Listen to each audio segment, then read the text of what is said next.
पूरी कौम को मुबारक हो। तोशा खाना का केस आज ख़त्म हो गया है और हमारे कई सहाफ़ी हज़रात और कई हमारे बाकी दोस्तों ने उसमें बड़ा गिला किया जब मैंने कहा कि सस्पेंशन पहले दिन ही होनी बनती है।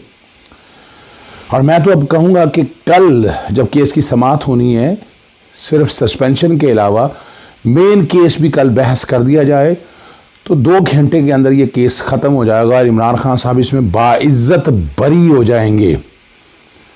3 नुकात आपको पता है पहले दिन से।